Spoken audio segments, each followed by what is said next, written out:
Dear students, welcome to the DC is Digital Learning.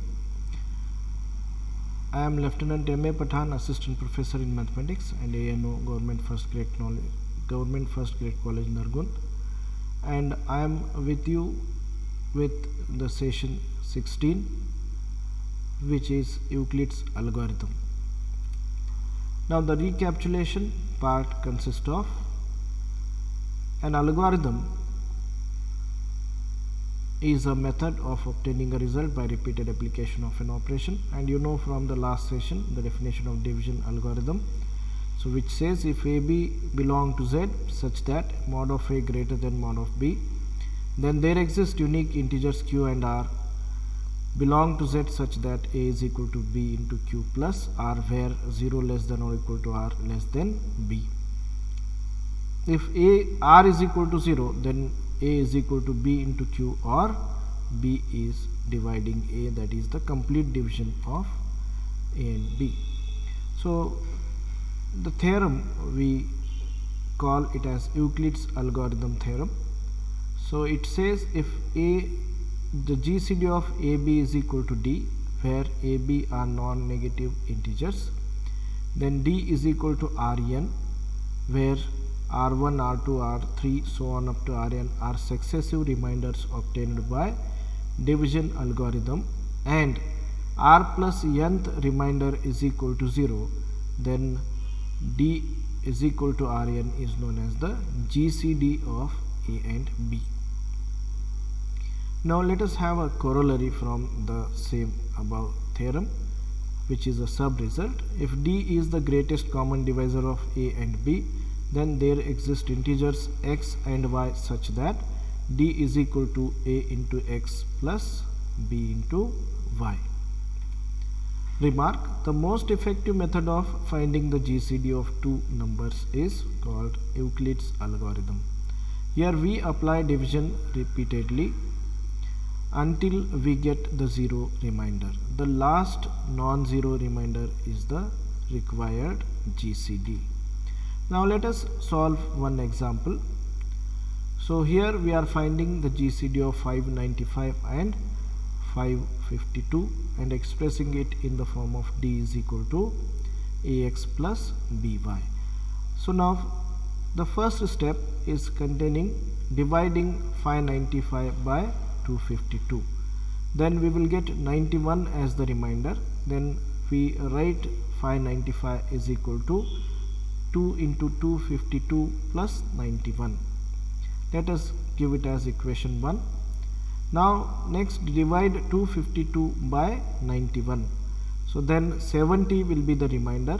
Then 252 can be written in the form 2 into 91 plus 70.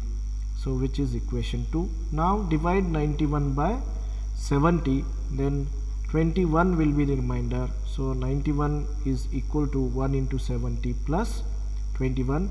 So it is equation 3. Now divide 21 by 70 by 21. So that will be 70 is equal to 3 into 21. Here 7 is the remainder. So now lastly divide 21 by 7. So 21 is equal to 3 into 7 plus 0, because 7 divides completely 21. So there is no remainder. So therefore the last non-zero remainder here is 7, which is the GCD of 595 and 252. That is D is equal to 7. Now let us express the GCD in the form of D is equal to AX plus BY. From equation 4 we have D is equal to 7. So 70 minus 3 into 21. Now from equation 3 we substitute the value of 21, that is 3 into 91 minus 1 into 70. Now simplify this, which will give you 4 into 70 minus 3 into 91. Then substitute the value of 70 from equation 2. So that will be 4 into 70 is 252 minus 2 into 91 minus 3 into 91. Keep it as it is. Again simplify. It will give you 4 into 252 minus 4 into 2 is 8, minus 3 is minus 11 into 91. Now substitute the value of 91. So 91 is 595 minus 2 into 252, which is from equation 7. Now simplify this. You are having 4 into 252 minus of 11 into 2 is plus 22. So 4 plus 22 is 26 into 252 minus 11 into 595, which is of the form ax plus by, where a is equal to 26 and b is equal to minus of 11. Now let us see what are co-prime or relatively prime numbers. If the GCD of a and b is equal to 1, then the integers a and b are called relatively prime or co-prime numbers. For example, the GCD of 3 and 5 is 1, 23 and 35 is 1. Here 3 and 5 are called relatively prime. Similarly, 23 and 35 are called relatively prime or co-prime numbers. Example, if GCD of CA is 1 and C divides AB, then show that C divides B. Let us see how to solve this. Now since the GCD of C and A is equal to 1, we can write it as Cx plus Ay, where Ax and Y are some integers from corollary. Multiplying both sides by B, what we get is B into Cx plus B into Ay is equal to B. Let us denote it by equation 1. Now C divides C implies C divides its multiple BCx and C divides AB.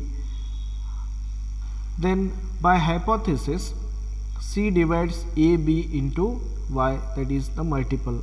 Now when C divides BCx and C divides ABY, then it will also divides their sum, that is C divides BCx plus ABY, implying C divides B from equation 1.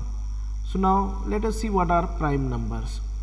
An integer p greater than 1 which is not divisible by any integer except 1 and itself is called a prime number. Example, 2, 3, 5, 7, 11, 13 and so on. So what are the composite numbers? An integer a greater than 1 which is not a prime number is called a composite number. Example, 4, 3, 8, 9, 10, 12 and so on. Note, here we have left two numbers, that are 0 and 1, which are neither prime nor composite. 2 is the only even prime number. All other primes are odd, as you see in the above examples.